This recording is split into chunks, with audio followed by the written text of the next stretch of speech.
Yo, what's going on, ladies and gents? My name is Arbuckle. Welcome back to another video. Today we are once again back on Warzone, and I wanted to share with you guys the best class setup for the XM4 assault rifle.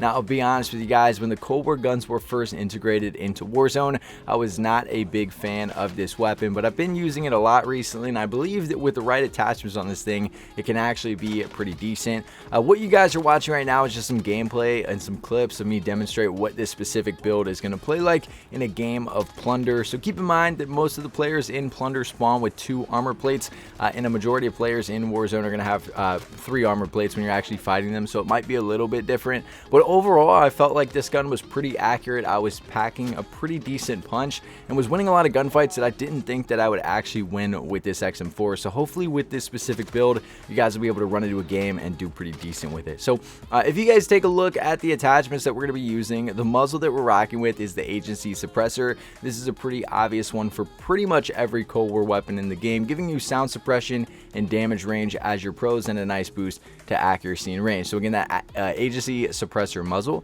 The barrel that we're using is the 13.5-inch reinforced heavy. So I think this is the best barrel to go with because you're not only getting the effective damage range, but you're getting bullet velocity as your pros. You're losing sprint to move speed and aim walking movement speed, which aren't really too big of a deal in Warzone. Obviously with our ARs, we want to be as accurate as possible. And I think the 13.5 is the best way to go. The task force, highly would not recommend using that. And the takedown, you get the effective damage range. The only reason I recommend the reinforced heavy is because you're also getting the bullet velocity pro, which is going to give you a nicer boost to that range. So again, the 13.5 reinforced heavy barrel. Now, we're not going to be using a laser. The optic that we're using is the Microflex LED. Now, you can kind of bounce back and forth between a few of these optics, really depending on your personal preference. I know a lot of players like trying to use the 2x scope with this. However, I don't really find it necessary, and it doesn't really do too well. It's not like running that VLK on a lot of the Modern Warfare weapons. Those 2x and 3x optics on ARs here with the Cold War guns are not really that good and make the gun way less accurate. So I would recommend something like the Microflex LED, which is what we're running here, or maybe even the Mill Stop Reflex. But the Microflex LED is the optic that we're rocking with now.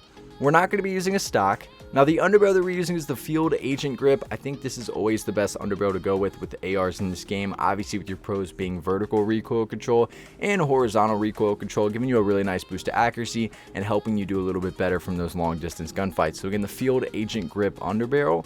And last but not least, the ammunition that we're rocking with is the Salvo 60 round fast mag, obviously giving you 4 pros, magazine ammo capacity, reload quickness, max starting ammo, and ammo capacity. Again, only con here is ADS speed, which isn't that big of a deal. But again, the Salvo 60 round fast mag. But I'll give you guys one last look at all the stats and attachments that come with this specific XM4 class setup. If you guys have any questions about this specific build, please make sure to leave a comment down below, and I'll be sure to get back to you as quickly as I can. But I really hope you guys did enjoy this video. Please make sure to subscribe to the channel if you haven't already, and I'll see all you guys in the next video.